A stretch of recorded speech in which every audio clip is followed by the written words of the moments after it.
1939. Europe trembles beneath gathering storm clouds as the world edges toward a conflict unlike anything humanity has ever witnessed.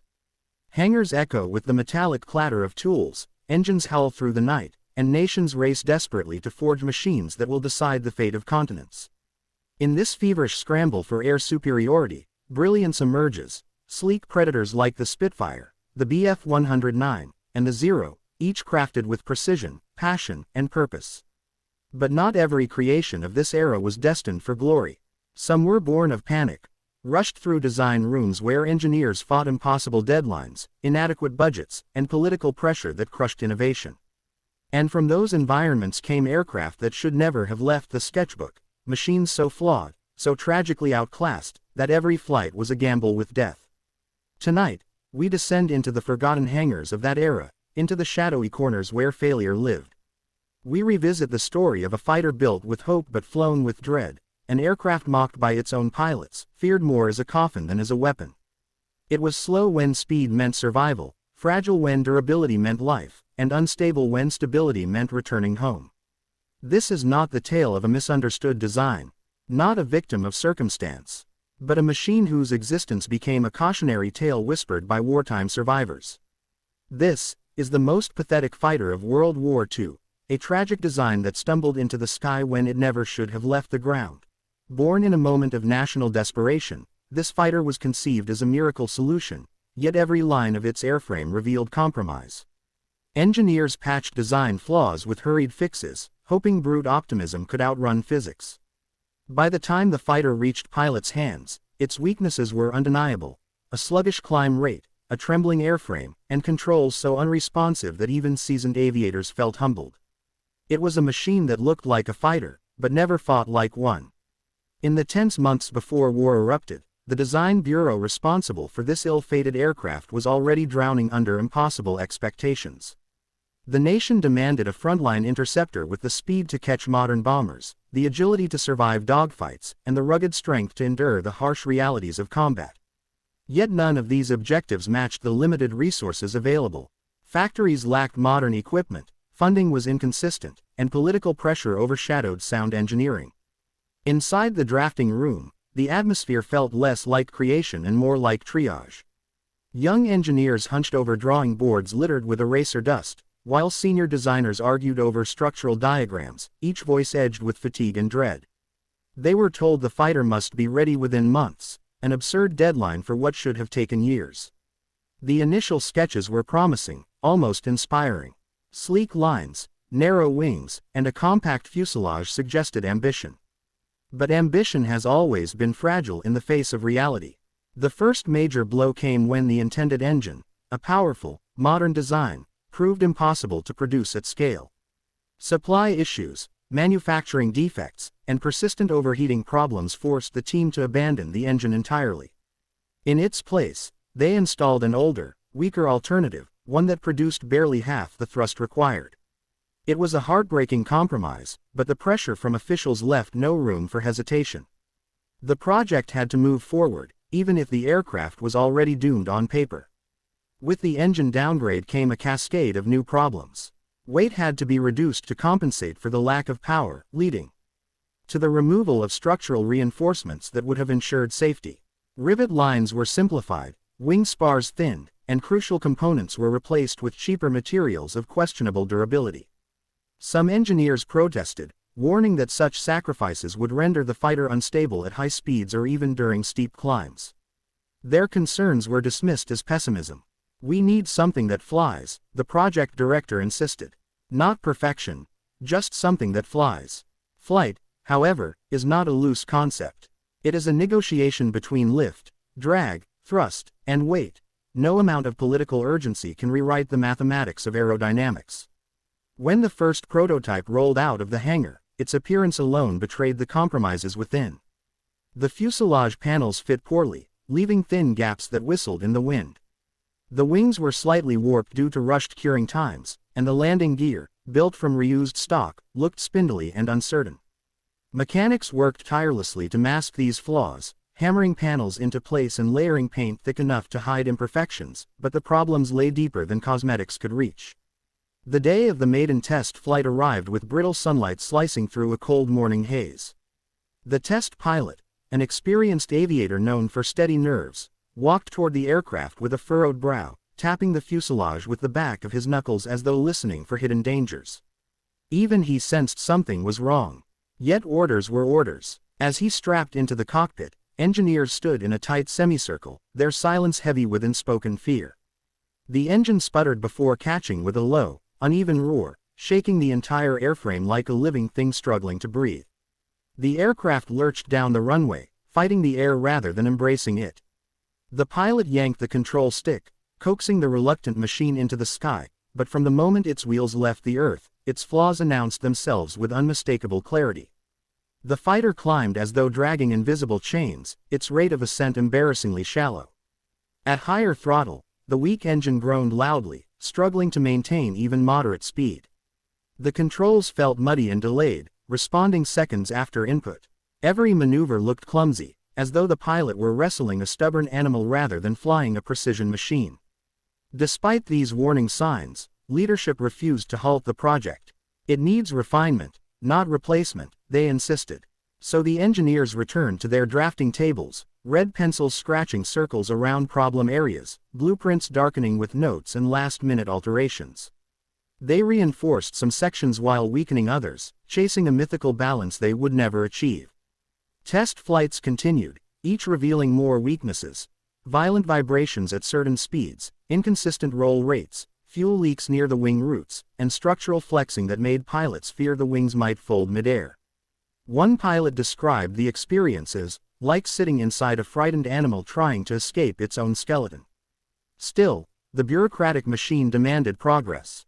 Reports were softened, statistics polished, and shortcomings rephrased as temporary limitations. The illusion of progress mattered more than actual performance. As war pressures grew, production orders were issued, and factories began assembling the fighter en masse. Workers welded and riveted components they knew were substandard, muttering among themselves that the aircraft looked fragile, almost fragile enough to crumble under its own weight.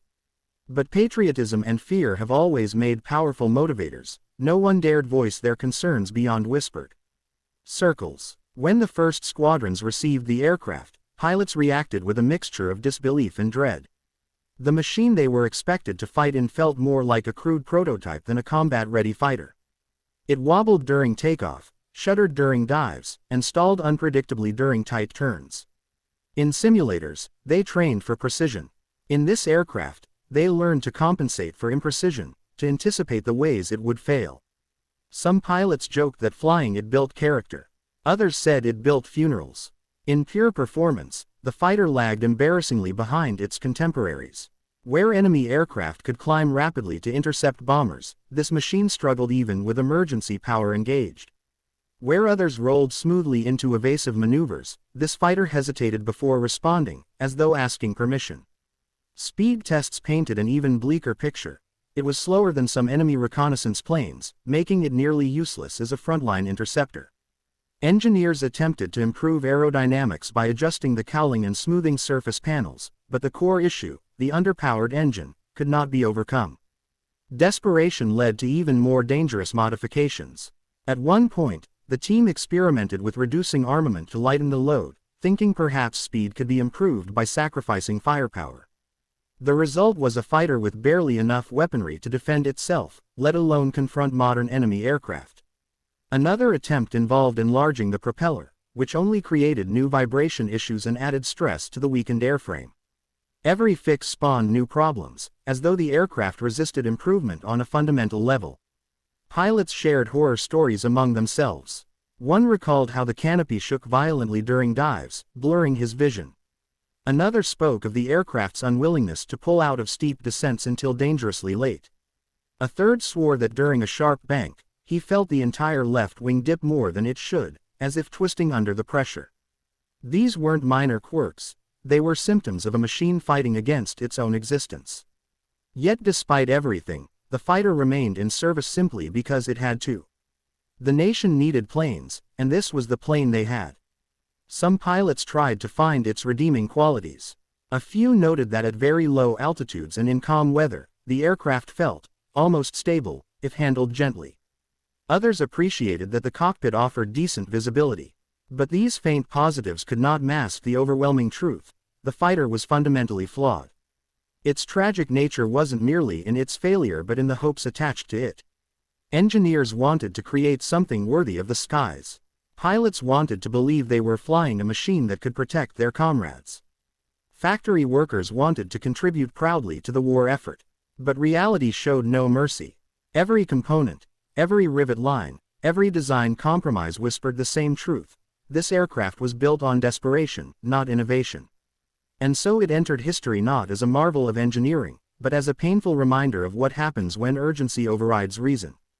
The fighter became a symbol of wasted potential, the embodiment of a nation reaching for excellence with empty hands. For the men ordered to fly it, the aircraft was less a weapon and more a sentence. Every takeoff felt like a negotiation with fate, every climb a prayer, and every encounter with the enemy a hopeless mismatch. Enemy fighters sliced through the air with elegance and authority, while this machine groaned under the simple demand of staying airborne. Pilots whispered their fears in dimly lit barracks, knowing the aircraft they relied on was a liability that offered bravery no reward. To understand the torment these pilots endured, one must step into their world, a world of sleepless nights, frigid mornings, and silent dread. The airfields where they lived and fought were often little more than muddy strips of land. The cold seeped into every seam of their uniforms, and the wind rolled in carrying the distant rumble of artillery or the far-off drone of enemy engines. They were young men, some barely out of training, tasked with defending their skies using an aircraft that felt like a relic even on the day of its debut. They tried to hide their worry behind jokes, cigarettes, and bravado, but the truth lingered in their eyes. They knew the aircraft was dangerous not because of the enemy, but because of itself. Before every sortie, they gathered for briefings where commanders traced lines on maps, diagrams showing interception routes or defensive grids. On paper, the mission looked simple. In practice, it was a nightmare. The pilots understood the limitations of their machine better than anyone reading the charts. They knew the climb rate was so poor that reaching bombing altitude before enemy aircraft passed overhead was almost impossible. They knew that once spotted, they would be chased down by faster, stronger adversaries who controlled the sky with terrifying dominance. And worst of all, they knew that in a real dogfight, they had little hope of escaping intact. Strapping into the cockpit felt like entering a wooden coffin lined with thin metal. From the moment they touched the control stick, the deficiencies became obvious. The control surfaces felt sluggish, almost sticky, as if lagging behind the pilot's thoughts.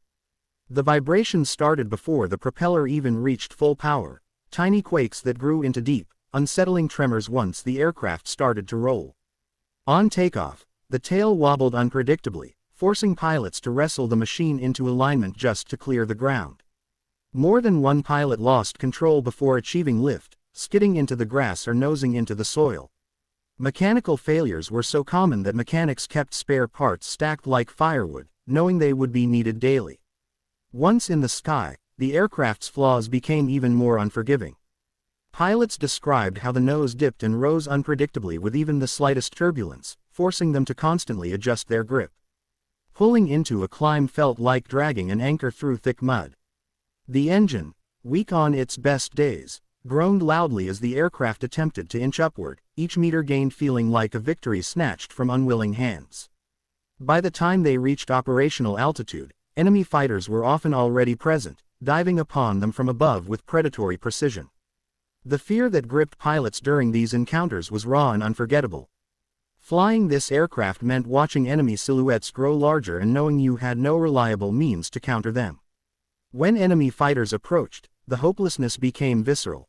The opposing aircraft, sleek, deadly, and engineered with ruthless efficiency, moved with such confidence that the sky itself seemed to bend around them.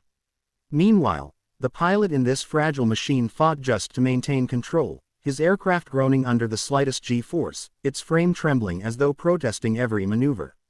Attempting an evasive turn was an act of desperation, often punished immediately. The aircraft responded with sluggish reluctance, as though awakening from a deep sleep. By the time it banked, the enemy was already in position. The canopy filled with flashes of tracer rounds slicing past, the metallic ping of impacts rattling through the thin fuselage. Pilots learned quickly that, even a glancing hit could cripple the aircraft. A single burst might sever a control cable, puncture a fuel line, or shatter an already overstressed support frame. Every dogfight became a cruel test of survival, where skill mattered less than luck, a fact painfully obvious to those who returned home only to watch comrades disappear into smoke and fire. Back on the ground, pilots exchanged haunted glances. They never boasted of their missions, they simply exhaled relief that they were alive. The barracks at night were filled with soft murmurs, quiet confessions spoken in darkness where no officer could hear. Some pilots admitted they felt safer being assigned to ground duty. Others confessed they wrote farewell letters after each mission, unsure they would ever return. A few could not hide the tremor in their voice when they spoke of the aircraft's failures, the engine that sputtered mid-climb, the controls that froze in cold air, the wings that flexed alarmingly during tight turns. Their fear did not stem from cowardice. It stemmed from experience. The morning routine only deepened their sense of dread. Mechanics worked tirelessly to keep the malfunction-prone aircraft functioning, but no amount of effort could elevate its performance beyond mediocrity. Often, pilots approached their machines to find puddles of oil beneath the engines or streaks of fuel dripping along the fuselage. They watched mechanics tap gauges, tighten bolts, and wipe away leaks with rags soaked in frustration. Pilots stared at these scenes with heavy hearts, knowing the aircraft was not ready for war, and yet it would be launched into war all the same. During missions, their worst fears were often realized. The aircraft's lack of speed made retreat nearly impossible. Enemy fighters could overtake them effortlessly, circling like wolves around a limping prey. Pilots could not rely on sudden bursts of speed to escape, the engine simply did not have the power. Nor could they dive steeply, as the airframe began to shake violently at higher velocities, threatening to tear itself apart. Even basic tactical maneuvers, such as rolling to avoid enemy fire, became reckless gambles. The aircraft resisted controlled movements, turning each attempt at self-preservation into a fight against unstable aerodynamics. Worse still, the visibility of the aircraft's weakness emboldened the enemy. Enemy pilots quickly learned to identify this fragile machine and exploited its vulnerabilities mercilessly. They approached confidently, sometimes even tauntingly, knowing they held every possible advantage. Surviving pilots recalled seeing enemy aircraft toy with them, diving, climbing, circling, demonstrating maneuvers their own plane could never hope to match. It was not a contest of skill but a cruel exhibition of disparity. And yet, despite everything, the pilots continued to fly. Some were driven by duty, others by pride, and a few by sheer determination not to let their comrades face the sky alone.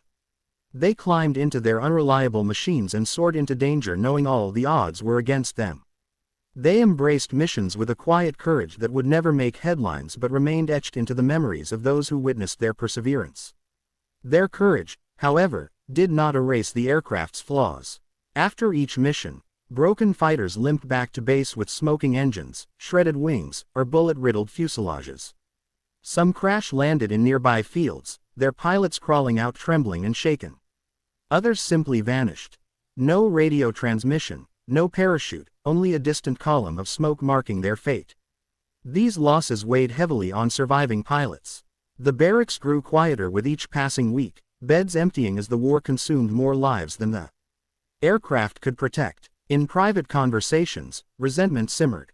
Pilots questioned the decisions of those who forced this aircraft into service. They wondered how many lives might have been saved if development had been delayed, restructured, or abandoned altogether.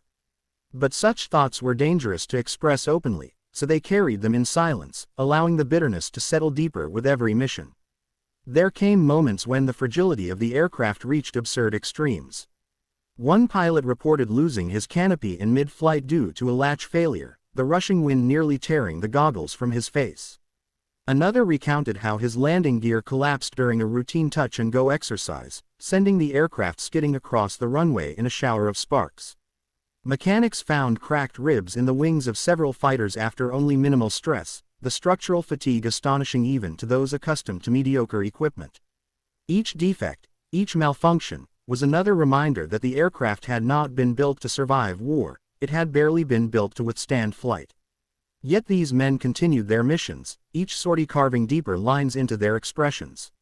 They aged years in months, their youth consumed by a machine that demanded courage it never repaid. While other nations celebrated the triumphs of their elite fighters, these pilots endured the quiet tragedy of flying a machine destined for failure. Their bravery was overshadowed by the machine's shortcomings, their sacrifices hidden behind the statistics of a war too vast to pause for individual suffering. Their story is not one of glorious aerial victories or heroic duels in the clouds. It is a story of endurance, of men who faced the sky knowing it did not welcome them. It is a story of resilience in the face of mechanical betrayal. And it is a reminder that sometimes, the battlefield is not shaped by the strongest machine, but by the weakest one sent into the air. When the war's tide shifted and technology surged forward, this fighter didn't age, it decayed. Outclassed, outperformed, and outlasted, it was soon relegated to backwater airfields and forgotten corners of collapsing air forces. Mechanics stripped parts to keep a few limping examples alive, while the rest rusted in silence. By war's end, the aircraft stood not as a symbol of innovation, but as a monument to what happens when haste replaces wisdom and hope substitutes engineering. As the war dragged on, the world around the aircraft changed with unforgiving speed. New engines roared to life across nations, sleek radial and inline power plants that dwarfed the pathetic, wheezing heart of this forgotten fighter. Fighters that had once seemed competitive now entered obsolescence within months, yet this aircraft had begun its life already behind the curve. When the giants of aviation unveiled new designs, aircraft capable of breathtaking dives, blistering climbs, and acrobatic maneuvers that pushed the limits of human endurance, the old fighter became an embarrassing reminder of everything that had gone wrong in its creation. It could not be upgraded fast enough to keep pace, assuming it could be upgraded at all. Commanders knew this, pilots knew it, mechanics knew it most of all, for they saw the aircraft up close as it withered. Each inspection revealed new fractures in the airframe, new leaks, new warping in the fuselage where thin metal buckled under strain. Some aircraft returned from missions so battered that mechanics stared in disbelief, wondering how they had stayed airborne long enough to land. Improvised repairs became common, with crews using whatever materials they could find: scrap metal, scavenged parts, even pieces borrowed from other wrecks. The aircraft became a Frankenstein creation, held together by desperation and the hope that perhaps it could survive just one more sortie. As newer fighters entered service in other nations, this aircraft's presence became almost pitiful. It was no longer deployed along front lines or major defensive sectors. Instead, it was sent to remote bases, outposts forgotten by strategic planners, where supply lines thinned and morale sagged beneath years of conflict. At these airfields, the aircraft sat like relics from a past era, their faded paint peeling under harsh sunlight, their once proud insignias chipped away by wind and sand. Grass grew around their wheels. Rust crept along their seams. Their very shape seemed to sink into the earth, as though the land itself sought to reclaim the metal. Some pilots assigned to these remote sectors joked that the aircraft was safer on the ground than in the air. Others refused to joke at all. Many wrote requests to transfer to better-equipped units, and when those requests were denied, they simply accepted their fate with the quiet resignation of soldiers who had grown used to hardship. They practiced maneuvers in outdated simulators, knowing full well they would never experience such smooth performance in their real aircraft. They studied tactics developed for faster, more agile machines, tactics utterly useless in the cockpits they inhabited. Every so often, the old fighter was called upon to perform reconnaissance or patrol missions, tasks far less demanding than frontline combat. Yet even these assignments proved challenging. The aircraft's fragile structure disliked prolonged flights. Metal fatigue grew unbearable after just hours in the air. The engines overheated easily, forcing pilots to spend more time watching temperature gauges than scanning the horizon. And when enemy aircraft appeared, even outdated ones, there was no point in engaging. The pilots would turn away, descending hurriedly toward friendly territory, hoping the enemy saw no value in chasing such a pitiful target. Sometimes they were ignored, other times, the aircraft's vulnerability proved irresistible, and it was swatted from the sky with ease. Stories circulated among ground crews about attempts to modernize the fighter. One effort involved reinforcing the wings, a modification that added weight the engine could not handle. Another experiment tested a new propeller design, which caused severe vibration that cracked the engine mounts. A final idea involved stripping the aircraft down to its bare minimum, a desperate attempt to squeeze out just a few more kilometers per hour. But this only made the fighter even more fragile, a skeletal version of its already weakened form. Each modification felt like rearranging the furniture in a collapsing house. Eventually, leadership stopped trying to salvage the design altogether. Newer aircraft consumed resources, leaving nothing for the old fleet. Replacement parts became impossible to acquire. Factories had long since abandoned the outdated components. Ground crews began to cannibalize their own squadrons, dragging broken fighters into makeshift scrapyards where they were stripped like carcasses on a cold plain. The sound of tools echoed through these lots, wrenching, hammering, tearing metal apart in search of anything still useful. Some aircraft lost their wings. Others lost their engines. All of them lost their dignity. The remaining functional aircraft were forced to carry on with missing panels, mismatched parts, and engines patched with whatever could be found. Pilots often questioned the safety of flying machines cobbled together from the remnants of their fallen companions. They asked mechanics whether the structure could hold. The mechanics never gave a confident answer. They simply pointed toward the sky and said, "Only one way to find out." One by one, the aircraft disappeared. Some died quietly, engines failing on takeoff or mid-flight, forcing emergency landings that left the airframe twisted and unrecoverable. Others met violent ends, shot down while attempting to flee superior enemy fighters, or hitting the ground with a force that folded their frail structures like paper. Each loss felt predictable, almost inevitable. The aircraft had long passed the point where survival could be expected. In the final months of the war, the remaining fighters resembled ghosts more than machines. Their once shiny surfaces had dulled to matte shades of dust and corrosion. Their cockpits, once symbols of a nation's hope, were now filled with grime, scattered wiring, and the hollow echoes of pilots who had long since abandoned them. Even the instruments seemed demoralized, needles that stuck, gauges that fogged, and switches that clicked without connecting to anything meaningful. When the war neared its end, some aircraft were simply left on the tarmac, never to be flown again. Their engines had not run in months. Their tires had deflated. Their wings sagged as though exhausted from carrying the weight of so much failure. At certain bases, the retreat was so sudden that aircraft were left exactly where they stood, lined up as if waiting for pilots who would never return. Nearby buildings emptied. Vehicles rolled away. Troops marched out. But the fighters remained, silent and motionless as the front collapsed around them. Enemy troops later found them sitting like abandoned monuments, their insignias faded and their frames riddled with rust. Soldiers described the sight as eerie, like stumbling upon the remnants of a forgotten civilization. After the war, the few surviving specimens were not preserved or honored. They were not shipped to museums or placed in ceremonies meant to celebrate innovation. Instead, they were buried in bureaucracy, largely ignored by historians who saw no greatness in their story. Some were melted down for scrap metal. Others were dragged to the edges of old bases and left to rot, swallowed gradually by vegetation. Farmers plowing fields decades later would occasionally find twisted metal fragments, the last remains of a fighter that never truly lived. Yet in their quiet decay, the aircraft told a powerful story. They embodied a cautionary tale about desperation in wartime aviation. How rushed decisions, inadequate resources, and political pressure can create machines too flawed to fulfill their purpose. They were reminders that flight demands respect, not shortcuts, discipline, not denial. Technology evolves, but its failures remain etched in the scrap heaps of history, waiting for curious eyes to uncover their lessons. And for those who flew them, those young men who fought both the enemy and the machine, the memory of the aircraft lingered long after the war. They recalled the tremble of the wings, the groan of the engine, the way the fuselage flexed against the wind. Some remembered the faces of comrades lost to malfunctions and mechanical betrayal. Others remembered the feeling of surviving one more flight than the aircraft deserved. Even in peace, the sound of a struggling engine from a passing tractor or farm truck could send chills down their spines, reminding them of the frail machines that once held their lives in trembling hands. In the end, the fighter did not vanish quietly.